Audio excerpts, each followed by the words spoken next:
Assalamualaikum warahmatullahi wabarakatuh. Perkenalkan, kami dari kelompok KKN 78 Universitas Islam Sultan Agung Semarang.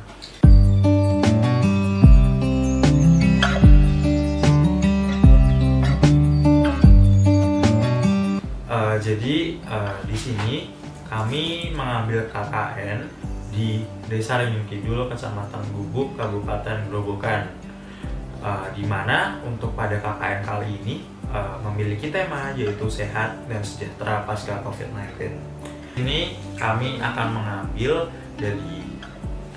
dari masalah atau isu yaitu trauma healing pada anak-anak, di mana trauma healing ini menjadi salah satu isu sensitif terutama pada anak-anak, di mana anak-anak sendiri merupakan suatu kelompok masyarakat yang rentan terhadap adanya gangguan terutama pada trauma, di mana trauma nantinya akan menyebabkan gangguan bukan hanya secara psikis tapi juga secara kematangan emosional, sehingga menyebabkan masa depan dari anak-anak bisa terancam. Dimana sebelum kita bahas lebih lanjut mengenai trauma, saya akan menjelaskan tentang apa itu trauma. Menurut American Psychological Association, trauma ini adalah suatu respon emosional terhadap suatu kejadian yang buruk, misalnya adanya kecelakaan alam, adanya kematian yang masif, kekerasan fisik, ataupun dari kekerasan secara mental, yang dimana menurut psikologi gejala-gejala ini akan menimbulkan suatu flashback kejadian-kejadian yang ditimpa, yang dimana itu bersifat buruk ataupun berhubungan secara interpersonal yang terkesan kurang baik pada individu tersebut dan sangat mengganggu, apalagi sampai mempengaruhi dari kualitas fisik sehingga timbul beberapa gangguan, misalnya mual ataupun pusing. Baik, di sini saya akan lanjutkan peta sebaran daerah bencana di Indonesia. Di sini kita bisa lihat ya sebelah kanan saya bahwa peta penyebaran bencana di Indonesia dari mulai yang tertinggi, sedang, dan terendah. Dimulai yang tertinggi diberikan warna merah, kemudian yang sedang diberikan warna kuning, dan yang terendah diberikan warna hijau. Bisa dilihat pada daerah persebaran, daerah Jawa dan daerah Aceh memiliki tingkat bencana alam yang tinggi, sedangkan untuk daerah Kalimantan dan Sulawesi itu bercampur ya antara tingkat bencana sedang. Untuk daerah Kalimantan juga terdapat daerah bencana dengan tingkat yang tinggi, sedangkan untuk Sulawesi didominasi dengan tingkat bencana yang tinggi. Kemudian untuk daerah Papua juga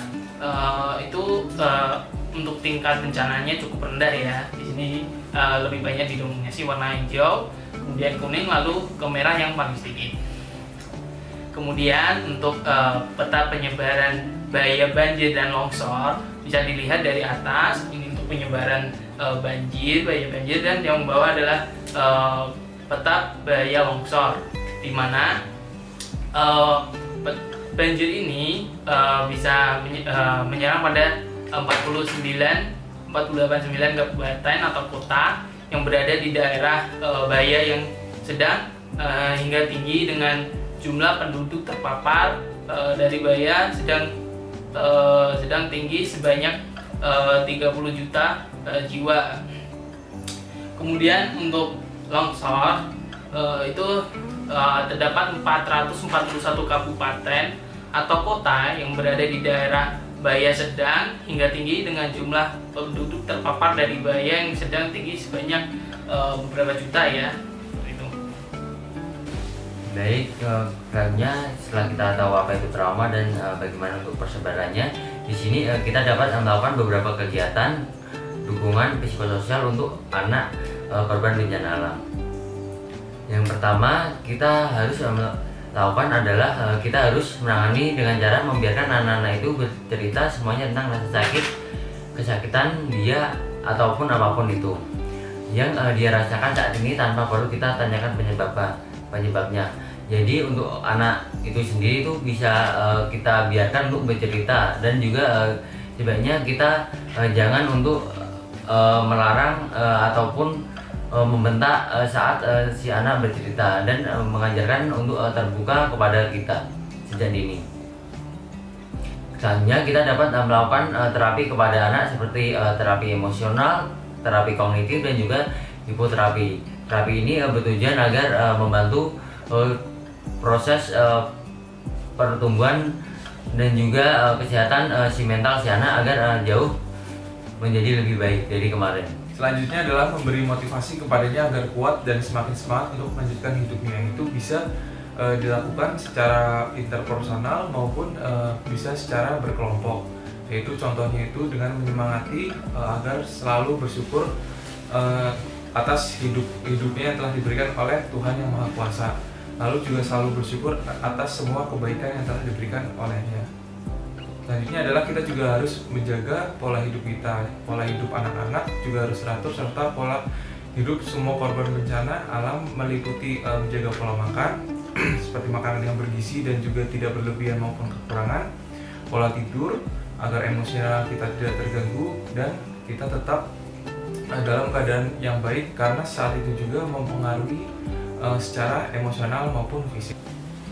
Yang paling penting kita juga harus membantu secara material karena dengan adanya material mereka tidak perlu memikirkan lagi bagaimana makan atau bagaimana harus berpakaian, bagaimana nanti cari uangnya. Dan juga anak-anak itu harus fokus kepada penyembuhan mental. Itu karena sudah sangat dipastikan mentalnya itu akan terganggu. Jadi di sini nanti kita akan memberikan dukungan material kepada anak-anak yang terdampak dari trauma pada pasca bencana seperti itu. Sekian, terima kasih dari kelompok kami. Terima kasih atas waktunya juga. Assalamualaikum warahmatullahi wabarakatuh. Berikan supaya anak mampu saat itu.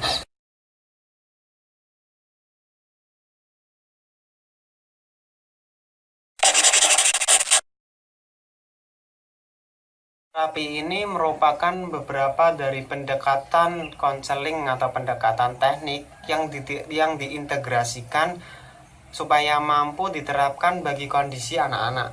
Jadi terapi bermain atau play terapi ini lebih memfokuskan pada upaya pengalihan dari kondisi atau situasi yang mengkhawatirkan. Adapun konsep dasar yang dapat digunakan pada play terapi ini adalah mengacu pada pandangan sebagai berikut. Pertama, bermain adalah salah satu cara yang dapat digunakan untuk memahami dunia anak-anak. Yang kedua, aspek perkembangan dalam kegiatan bermain merupakan cara anak dalam menemukan dan mengeksplorasi identitas diri mereka. Ketiga, anak dapat melakukan eksperimen dengan berbagai pilihan imajinatif dan terhindar dari konsekuensi seperti ketika di dunia nyata. Dan yang keempat, permainan pada situasi dan kondisi yang tepat dapat bermakna sebagai kegiatan fisik sekaligus sebagai terapi. Sebenarnya banyak keuntungan apabila seorang konselor maupun seorang ahli dalam melakukan penanganan model trauma healing play terapi ini. Yang pertama, membantu proses perkembangan anak. Jadi perkembangan ini lebih berupa pada aspek verbal anak supaya mampu diajak berkomunikasi secara penuh terhadap orang lain. Kedua, anak mendapatkan kebebasan dalam berimajinasi.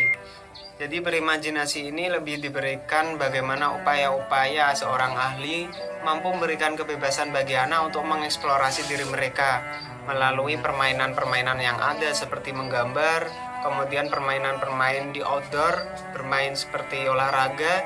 Yang ketiga adalah membantu hubungan konselor dengan anak dalam membangun hubungan terapeutik. Jadi hubungan ini adalah mampu memberikan keterampilan bagi anak untuk dapat berkembang secara penuh di kemudian hari. Kemudian ada 3 fase bagi konselor dalam membangun pola hubungan atau pola cara berinteraksi dengan anak-anak. Ada fase awal, fase pertengahan, dan fase akhir.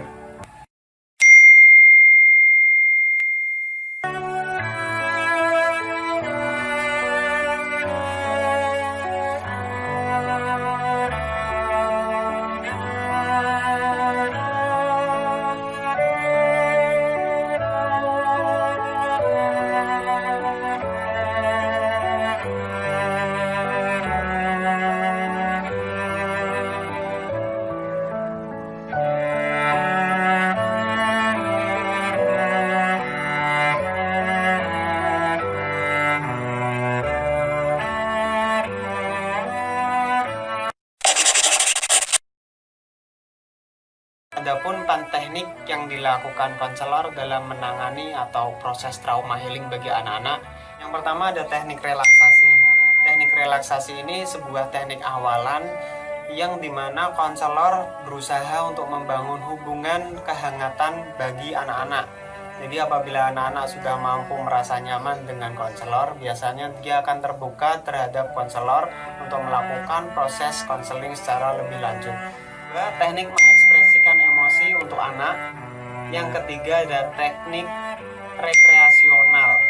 Yang ketiga, teknik rekreasional ini lebih memberikan pada aspek-aspek pola permainan supaya anak-anak mampu dialihkan oleh kegiatan yang ada. Jadi anak-anak tidak terpaku, tidak lesu maupun tidak terpikirkan pada kondisi-kondisi yang terjadi pada saat itu, khususnya bagi porak-poranda seperti bencana alam.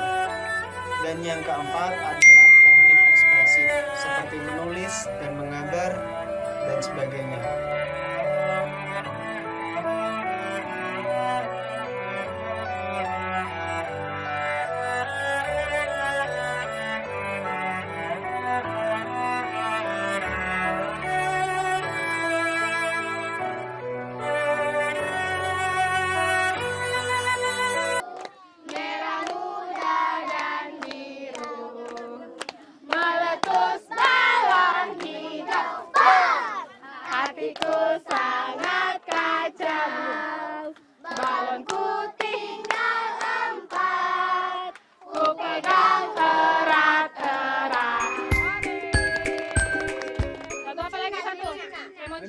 Itu bagaimana? Tahu?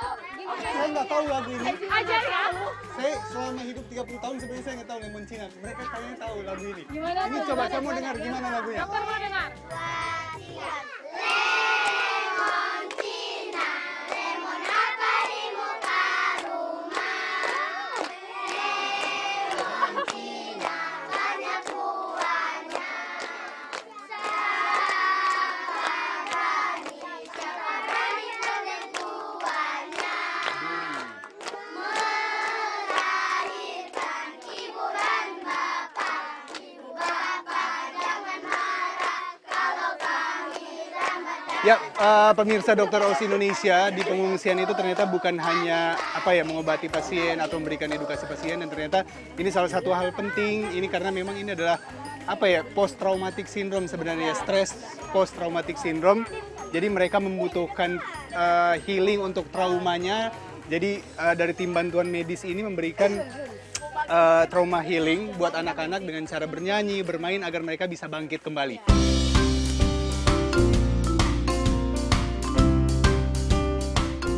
Naik kereta api, terus terus terus, siapa hendak turun ke Bandung, Surabaya. Hari ini tim Dokter Oz sedang berada di Desa Lendetover.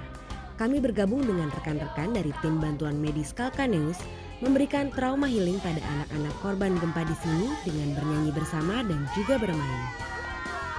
Namanya siapa? Siapa? Farid. Farid, pertanyaannya adalah hewan apa yang huruf pertamanya B? Burung. Yeay! Hadiahnya mana? Hadiahnya mana kakak? Ayo kawanku lekas naik, keretaku tak berhenti lama. Dua. Siapa namanya? Oke, ini saya punya pertanyaan ya. Kalian tinggal di desa apa namanya? Ini desa apa? Kampungnya namanya Kampung apa? Kampungnya namanya. Kampung apa? Ini apa namanya? Desa apa? Desa apa? Desa Lende. Desa Le. Apa? Desa apa? Desa Lende. Lende. Desa Lende. Benar ya Bu ya? Yeay.